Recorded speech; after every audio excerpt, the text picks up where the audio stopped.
जय बाबा। अवतार मेहर बाबा की जय। మెహర్జీ మాదిరిగాని సదాశివ్ పటేల్ కూడా ప్రతిరోజు గురుప్రసాద్ కు వస్తుంటాడు. ఒక రోజు బాబా మెహర్నాథ్ కు సౌఖ్యం చేస్తూ పాటిల్ ను ఇలా అడగమన్నారు. పాటిల్ దాదా, ప్రతిరోజు నీవే మాత్రం వ్యాయామం చేస్తుంటావు. ప్రతిరోజు నేను 200 గుంజీలు తీస్తుంటాను అని సదాశివ్ చెప్పాడు. ఆశ్చర్యపోతున్నట్లుగా బాబా తన చేతిని నోటికి అడ్డుగా పెట్టుకున్నారు. బాబా తలపకించి సైగ చేయగా మెహర్నాథ్ 2000 గుంజీలే, ఓరి దేవుడా అంటూ ఆశ్చర్యం వ్యక్తపరిచాడు. సదాశివ్ ఏమీ పట్టించుకోనట్లు ఉదాసీనంగా, అదే ముందులే, రోజు నేను పార్వతీ హిల్స్ కు 5 సార్లు వెళ్ళి వస్తూ 3 మైళ్ళు నడుస్తుంటాను అని చెప్పాడు. బాబా సౌఖ్యంలో గమనించిన మెహర్నాథ్, మరి రోజు నీవేమి తింటుంటావు అంటూ మరొక ప్రశ్న వేశాడు. 2 కడవల మజ్జిగ, 2 సేర్ల పాలు, 5 రొట్టె ముక్కలు తీసుకుంటాను అని సదాశివ్ బదులు చెప్పాడు. బాబా అంతా వింటూ ఆనందిస్తున్నారు. మెహర్నాథ్, పాటిల్ దాదా, నీవు 25 ఏళ్ల యువకునిలా ఉన్నావు. నీవు అసలు మామూలు మనిషివి కావు, దిగ్గజానివి, అద్భుత వ్యక్తివి అని పొగిడాడు. అవును, అలా ఉండడం తప్పేమీ కాదు కదా అన్నాడు సదాశివ్.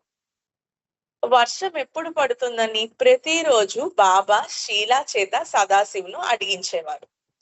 ప్రతిసారి సదాశివ్ ఒక నిర్దిష్టమైన తేదీ చెప్పేవాడు, కానీ ఆ రోజు వర్షం పడేది కాదు. చాలా సార్లు జరిగింది.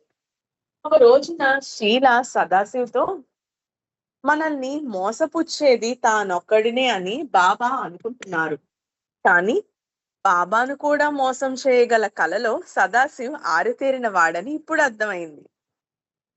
ఒక పక్క వానలు కురవగా జంతువులు, త్రాగడానికి నీళ్లు లేక మానవాళి అనుమతిస్తున్నారు. మరో పక్క సదాశివ్ వర్షాభావంతో ఆటలాడుకుంటున్నాడు అంటూ షీల వ్యాఖ్యానించింది. ఇప్పుడు మాత్రం 4 రోజుల్లో వర్షం తప్పక కురుస్తుంది అంటూ సదాశివ్ సమాధానమిచ్చాడు. 4వ రోజున ఆకాశం కారు మబ్బులతో నిండిపోయింది. సదాశివ్ షీలాతో, ఇప్పుడు వెళ్ళి బాబాకి చెప్పు, నేను చెప్పినట్లు ఈ రోజున వాన తప్పక కురుస్తుందని చెప్పు అన్నాడు. సదాశివ్ అలా చెప్పిన మరుక్షణం మేఘాలన్నీ చెదిరిపోయి సూర్యుని వెలుగులు నలుదిశలా ప్రకాశించాయి. మే 30వ తేదీన వాన పడుతుందని మరొకసారి చెప్పాడు సదాశివ్. కానీ ఆ రోజు కూడా వర్షం కురవలేదు. బాబా సూచన మేరకు షీల సదాశివ్తో కొంచెం కటుగానే, నీవు ఒట్టి మాయగాడివి, ఏది వర్షం అని అడిగింది. నేనింక చేతులెత్తేయడం మించి చేయగలిగిందేమీ లేదు. బాబా కోరుకున్నప్పుడే వర్షం కురుస్తుంది అంటూ సదాశివ్ సమాధానమిచ్చాడు.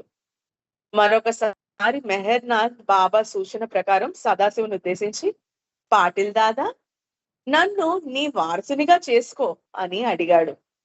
వెంటనే సదాశివ్, నన్ను క్షమించు, నేను నా వారసునిగా మగపిల్లవాడిని అంగీకరించలేను అన్నాడు.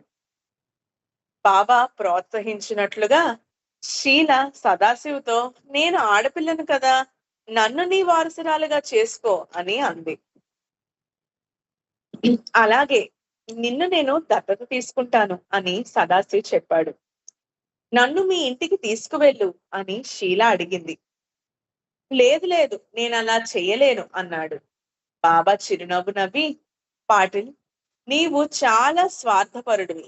నీవు ఎవరినో ఒకరిని దత్తత తీసుకో, షీల బాగోగులు చూసుకోవాల్సింది నేనే. ఆడపిల్లనే దత్తత తీసుకుంటాననే నీ న్యాయం సరైనదే. నీవు షీలాను నీ ఇంటికి తీసుకెళ్ళినట్లయితేనే నేను ఆమెను నీ దత్తపుత్రికగా ఇస్తాను అన్నారు. వద్దు వద్దు బాబా, నీకొక నమస్కారం, నేనెవ్వరినీ పెంచుకోవాలనుకోవడం లేదు.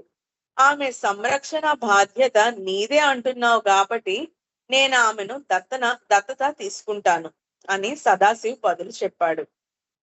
బాబా నవ్వుతూ, ఈ ముసలాడు చాలా తెలివైనవాడు, అతనిని ఎందులోనూ ఇరికించలేము అన్నారు. షీలాకు పొడవాటి గోళ్లున్నాయి. ఎందుకలా గోళ్లు పెంచుతున్నావని బాబా అడిగారు. ఫ్యాషన్ కోసమే ఆమె వాటిని పెంచుకున్నప్పటికీ నఖ చిత్రాలను గోటితో గీసే చిత్రాలు గీయడానికి నాకు గోళ్లు అవసరం బాబా అని చెప్పింది.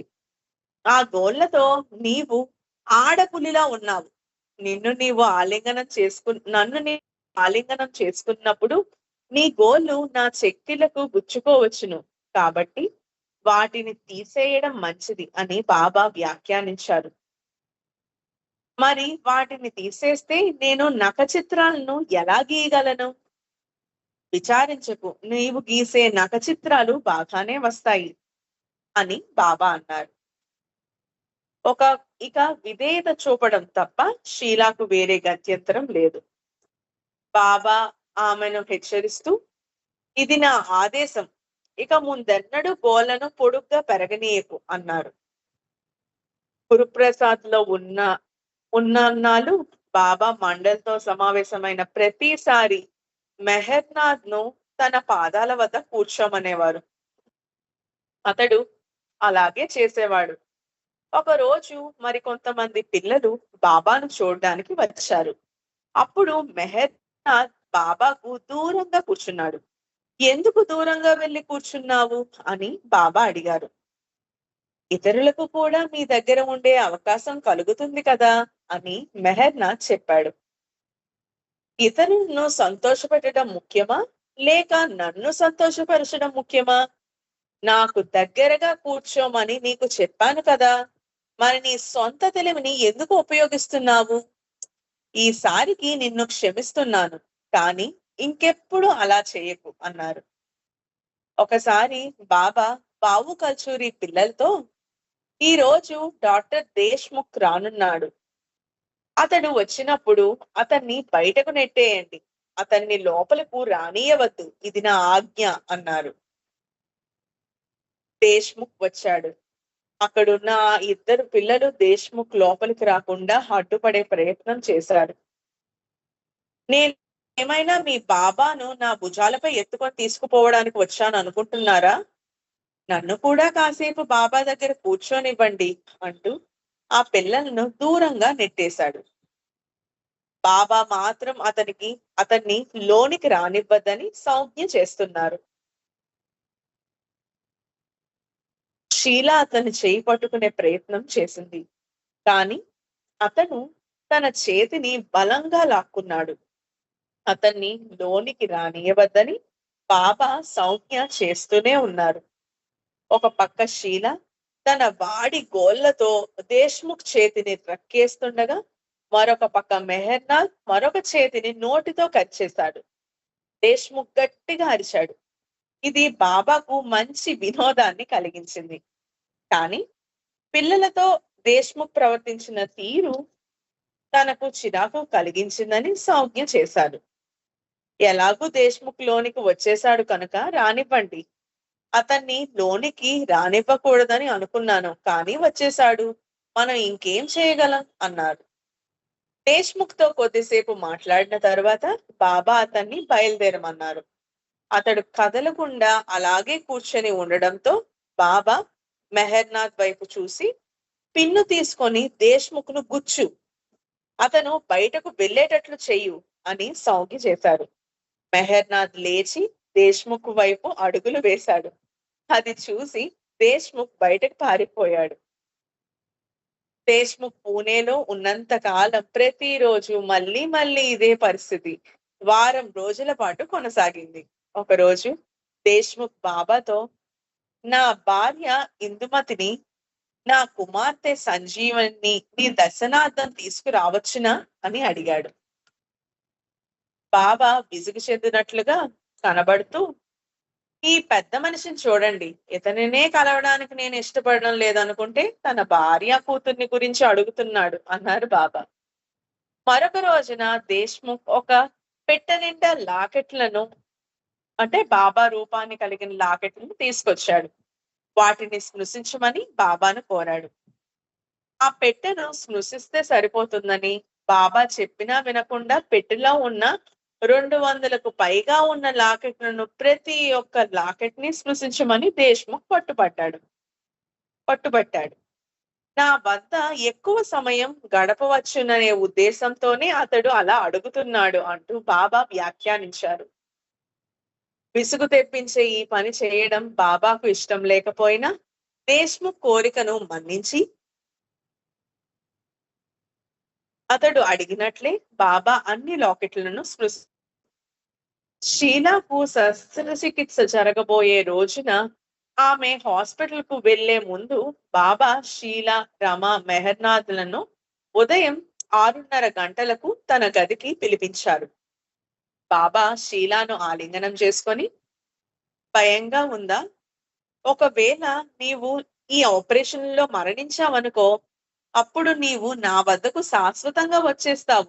నీకు సంతోషమే కదా అని బాబా అడిగారు. ఈ మాటను విన్న రమ ఏడుపు మొదలుపెట్టింది. కానీ షీలా బాబాతో, అవును, శాశ్వతంగా నీతో ఉండడం నాకు సంతోషమే. ఇప్పుడైతే నేను ఎప్పుడో ఒకసారి మాత్రమే నేను చూస్తున్నాను. కానీ నేను నీ వద్దకి శాశ్వతంగా వచ్చేస్తే ఆ ఆనందం ఎప్పుడూ ఉంటుంది కదా అని చెప్పింది. మీ నజర్ అంటే మీ కరుణామయ దృష్టి షీలాపై ఉండాలి బాబా అంది రమ. నా దృష్టి ఒక్కటేనా? నీ కుమార్తె శాశ్వతంగా నాతో ఉన్నట్లయితే నీవు కూడా సంతోషించాలి, దుఃఖించకు. నేను ఆమెతో అనుక్షణం ఉంటాను. హాస్పిటల్లో కూడా నేను ఆమెతో ఉంటాను. ఎంతో క్లిష్టమైన ఈ చెవి ఆపరేషన్ ఈ డాక్టర్ చేయగలనని అనుకుంటున్నావా? అతని ద్వారా ఆపరేషన్ చేసేది నేనే అని బాబా రమాను ఓదార్చారు.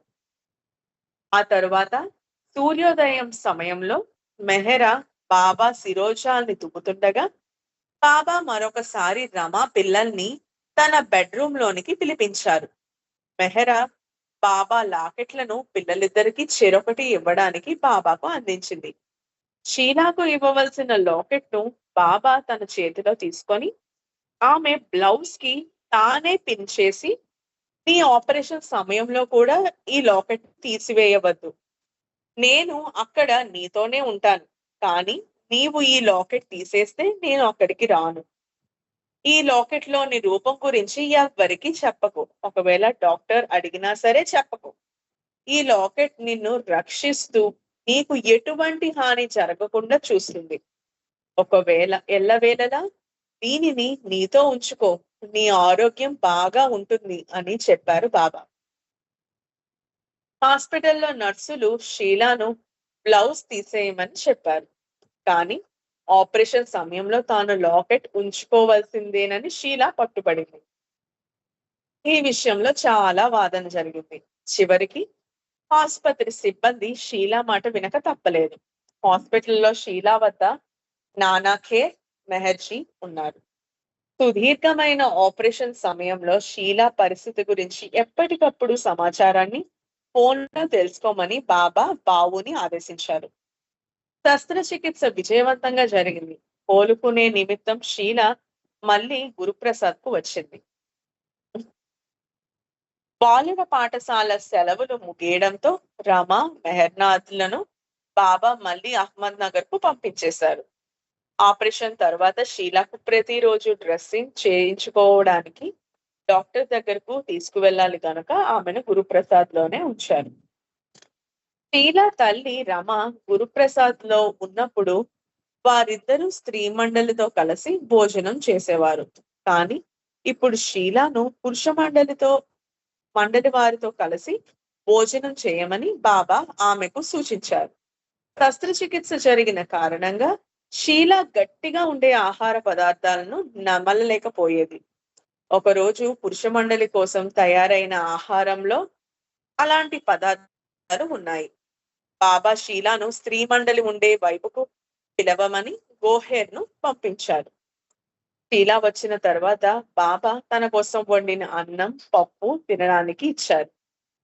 బాబా ఆహారం తాను తినేస్తే ఆయన ఆకలితో ఉండవలసి వస్తుందని అనుకొని షీల తినడానికి వెనకాడింది. ఈ ఆహారం నాకేమీ బాగాలేదు, నేను తినలేను, నీవు తిను అన్నారు బాబా. షీలా తిని ఎంతో రుచికరంగా ఉందని చెప్పింది. ఇంతలో జూన్ 4వ తేదీన అమెరికా నుండి హ్యారీ కెన్మోర్ గురుప్రసాద్ కు వచ్చారు. అతడు 12వ తేదీన బయలుదేరి వెళ్లే వరకు ప్రతిరోజు బాబాను దర్శించుకునేందుకు అనుమతి పొందాడు. అతడు అక్కడ ఉండగా జూన్ 7వ తేదీన న్యూయార్క్ లో బాబా నామ వ్యాప్తి కొరకు హ్యారీ చేస్తున్న పని గురించి బాబా మాట్లాడుతూ, ప్రతి సంవత్సరం న్యూయార్క్ నగరంలో 2 బహిరంగ వేడుకలు నిర్వహించాలని అతనికి సూచించారు. ఒకటి ఆయన పుట్టినరోజును పురస్కరించుకొని, మరొకటి మౌన వార్షికోత్సవం సందర్భంగా జరిపించాలి. బాబా తన పేరు మీద హమీర్పూర్ లో జరుగుతున్న పని గురించి మాట్లాడడానికి కేశవ్ నిగం, పుకార్ నిగంలను మెహరాబాద్ కు పిలిపించారు. బాబా ఆదేశాలను తీసుకొని వారు వెంటనే తిరిగి వెళ్లిపోయారు. జూన్ 5వ తేదీ ఆదివారం ఉదయం మెహర్నాజ్ అంటే జంగు గుల్నార్ల కుమార్తె నవజోత్ వేడుక కొరకు సోదరుడు బెహరం కుటుంబ సభ్యులందరూ గురుప్రసాద్ చేరుకున్నారు. పిల్లల సాద్ర, కస్తీ, టోపీ, కొత్త బట్టలు స్టీల్ పళ్ళెంలో బాబా ఎదుట ఉంచారు. బాబా మెహర్నాజ్ కు సాద్ర, కస్తీని అందించారు. అలాగే సందేశం రాసిన పేపర్ను కూడా ఇచ్చారు. ఇదే సందేశాన్ని 6 సంవత్సరాల క్రితం జిమ్ మిస్త్రీ కుమారుల నవజోత్ కు ఇవ్వడం జరిగింది. మత సాంప్రదాయాల పేరుతో అనావశ్యకమైన ఆచారపు కట్టుబాట్ల నుండి స్వేచ్ఛను పొందడం గురించి ఆ సందేశంలో చెప్పబడింది. ఆ సందేశాన్ని ఈరిచ్ గట్టిగా చదివి వినిపించాడు. ఆ తరువాత మెహర్నాజ్ పర్వదిగార్ ప్రార్థన చదివి స్త్రీ మండలి ఉండే వైపు వెళ్ళింది. అక్కడ మెహరా ఆమె చేత సాద్ర, కస్తీ ధరింపజేసింది. ఉత్తర ప్రత్యుత్తరాలకు హాజరు కావడం గురుప్రసాద్ లోని దినచర్యలో భాగం. ఉత్తర ప్రత్యుత్తరాలపై నిషేధం ఉన్నప్పటికీ ఉత్తరాలు, టెలిగ్రామ్లు క్రమం తప్పకుండా వస్తూనే ఉన్నాయి. రాను రాను వాటి సంఖ్య పెరుగుతూనే ఉంది. ఇండియా మరియు పశ్చిమ దేశాలతో ఇంగ్లీష్ లో జరిపే ఉత్తర ప్రత్యుత్తరాలను ఏరిచ్ మనీ చూసుకుంటున్నారు. ఇండియాలోని హిందీ భాషకు సంబంధించిన ఉత్తర ప్రత్యుత్తరాలను బావు చూసుకుంటున్నాడు. ఆంధ్ర ప్రాంతానికి, అమెరికా, యూరోప్ ప్రాంతాలకు సంబంధించిన ఉత్తర ప్రత్యుత్తరాలను ఆదికే ఇరానీ చూస్తున్నాడు. ఇరాన్ లోని ప్రేమికులతో పెర్షియన్ భాషలో ఉత్తర ప్రత్యుత్తరాలను అలోబా చూస్తున్నాడు. గురుప్రసాద్ లో పెండు మేనేజర్ బాధ్యతలతో పాటు రానో, బావులతో కలిసి నైట్ వాచ్ విధులను కూడా నిర్వర్తిస్తున్నాడు. ఫ్రాన్సిస్ గజల్స్ పాటలు కూర్చడంలో మునిగి ఉన్నాడు. 1968 వరకు ఇదే పనిని కొనసాగించాడు. ప్రతిరోజు ఉదయం పూట వచ్చి తాను రచించిన వాటిని బాబాకు చదివి వినిపించేవాడు. ఒకరోజు ఒక పాటలోని విపదను అతడు చదువుతుండగా బాబా అకస్మాత్తుగా 2 పంక్తులు అదనంగా చెప్పి వ్రాయించాడు. నా సంతోషాన్ని కోరేవాడు పెన్నిధిని కనుగొంటాడు. జూన్ నెలలో బాబా పూణే సెంటర్ కార్యకర్తల సమావేశాన్ని నిర్వహించారు. పూణే నగరంలోని పరిసర ప్రాంతాల్లోనూ తన సందేశాలను వ్యాప్తి చేయడంలోని పురోగతిని, కార్యకర్తలు ఎదుర్కొంటున్న వివిధ సమస్యలను గురించి బాబా వారితో చర్చించారు. దీర్ఘకాలం పాటు సాగిన ఈ చర్చలో బాబా చాలా ఉత్సాహంగా కనిపించడం చూసిన మండలి వారు ఆశ్చర్యపోయారు. కార్యకర్తలు చెప్పిన విషయాలను వింటూ, కొంతమందిని ప్రోత్సహిస్తూ, మరికొందరికి నచ్చజెపుతూ, అందరికీ సలహాలను ఇస్తూ ఉన్నారు. మామూలుగా అటువంటి సందర్భాల్లో బాబా కళ్ళలో స్పష్టంగా కనిపించే అంతులేని అలసటను బాబా ఇప్పుడు పక్కకు పెట్టినట్లుగా అనిపించింది. విశ్వ కార్యభారపు ఒత్తిడి వల్ల కలిగే శ్రమ కారణంగా తన శరీరం ఏ మాత్రము ప్రభావితం అవనట్లుగా బాబా ఎంతో చురుగ్గాను ఆరోగ్యంగాను కనబడ్డారు. సమావేశం జరుగుతుండగా బాబా తరచూ బావు సాహెబ్ షిండేను గురించి ప్రస్తావించారు. ఆయన లేని లోటు స్పష్టంగా కనిపించింది. పూణే నుండి బయలుదేరే ముందు గోహెర్ మరొకసారి బాబాకు రక్త పరీక్ష, మూత్ర పరీక్ష చేయించింది. జూన్ 25వ తేదీన రక్త నమూనాను, 2 రోజుల తరువాత మూత్రపు నమూనాను సేకరించారు. ఆపరేషన్ తర్వాత షీలా కల్చూరికి వైద్యం ఇంకా పూర్తి కానందున ఆమెను బింద్రా హౌస్ లో జెస్సావాలాలతో కలిసి ఉండమని బాబా ఆదేశించారు. పుణే నుండి బాబా బయలుదేరడానికి ముందు రోజు రాత్రి సుమారు 8 గంటలకు షీలాను బాబా తన గదికి పిలిపించి, నేనిప్పుడు నీకు వీడ్కోలు చెప్పాలనుకుంటున్నాను. ఎందుకంటే రేపు నిన్ను అందరి ముందు ఆలింగనం చేసుకుంటే నేను అందరినీ ఆలింగనం చేసుకోవాల్సి వస్తుంది అన్నారు. బాబా ఆ అమ్మాయిను గుండెలకు హత్తుకొని ఆమెను తండ్రి గదికి పంపించింది. కానీ బాబా తనను వదిలి వెళ్ళిపోతున్నారని షీలా చాలా అసంతృప్తిగా ఉంది. ఆ రాత్రి ఆమె బాగా ఏడ్చింది. తనను కూడా వారితో పాటు అహ్మద్ నగర్ కు తీసుకువెళ్ళమని తండ్రిని పట్టుపట్టింది. మరుసటి ఉదయం బాబా షీలాను మరొకసారి పిలిపించి, రాత్రంతా నీవు ఏడుస్తూ ఉన్నావని విన్నాను, దిగులు పడకు అని సలహా ఇచ్చారు. కానీ బాబా, బింద్రా హౌస్ లో వారెవ్వరూ నాకు తెలియదే అని షీలా చెప్పింది. నీకు మెహర్బాన్ తెలుసు కదా, ఆందోళన చెందకు. నేను కోరిన విధంగా వాళ్ళు నిన్ను చూసుకునేలా ఆదేశాలు ఇచ్చాను. కేవలం చికిత్స కోసమే నిన్ను అక్కడ వారితో ఉండమని పంపడం లేదు. మాంసం, చేపలు తినడం నీవు నేర్చుకోవాలనేది నా కోరిక.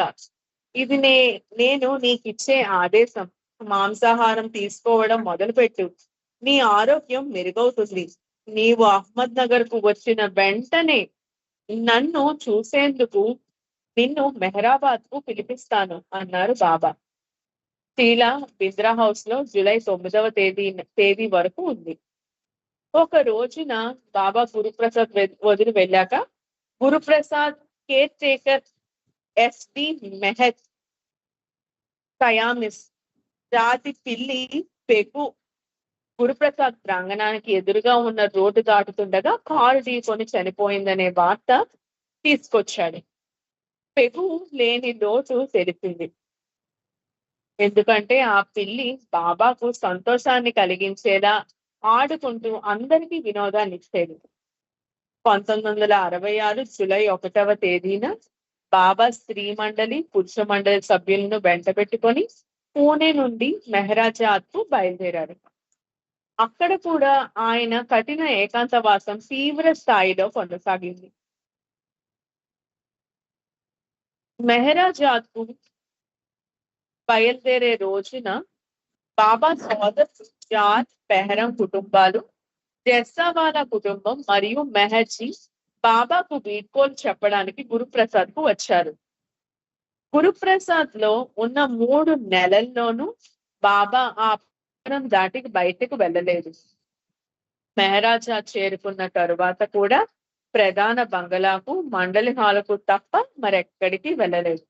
బాబా ఏకాంతవాస కార్యం మరియు విశ్వ కార్యం చేసుకుంటూ ఉన్నారు. ఆయనకు ఆ పనులే ప్రధానం అనిపించింది. ఒక్క బాబా సందేశం. నీ మనసు నీతో ఎన్నో నాటకాలు ఆడుతుంది. నా ఆదేశాలను పాటించడంలో మనసు ఎలా ఉన్నా సరే, ఏ కోరికలు, ఏ భయాలు, ఏ గందరగోళాలు నీ మనసులోకి వచ్చినా సరే, నా దామన్ను మాత్రం గట్టిగా పట్టుకునే ఉండు. ఎట్టి పరిస్థితుల్లోనూ నాకు విధేయుడివై మెలుగు. అవతార్ మెహర్ బాబాకి జై. రేపు మెహరాజాద్ లో ఏకాంతవాసం అన్న చాప్టర్ స్టార్ట్ అవుతుంది. జై బాబా. అవతార్ మెహర్ బాబాకి జై. మేడం జయబాబమ్మ, నా సంతోషాన్ని కోరేవాడు అక్కడ ఏంటి అన్నారమ్మా? నా సంతోషాన్ని కోరేవాడు పరమ పద మళ్ళీ రాయమన్నారు కదా ఫ్రాన్సిస్ బాబాజీ. 2 ద్విపదలో 2 పదాలు యాడ్ చేసుకోమన్నారు కదా. ఒక్క నిమిషం చదువుతాను. నా సంతోషాన్ని కోరేవాడు పెన్నిధిని కనుగొంటాడు. థ్యాంక్ యూ అమ్మా, థ్యాంక్ యూ అమ్మా. ఓకే జై బాబా.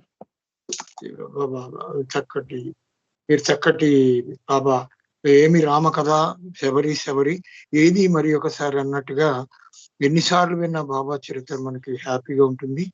అంతా మీ పేరులోనే శ్రావణి మెహర్ గారు బాబా వారి పేరు పెట్టుకున్నారు.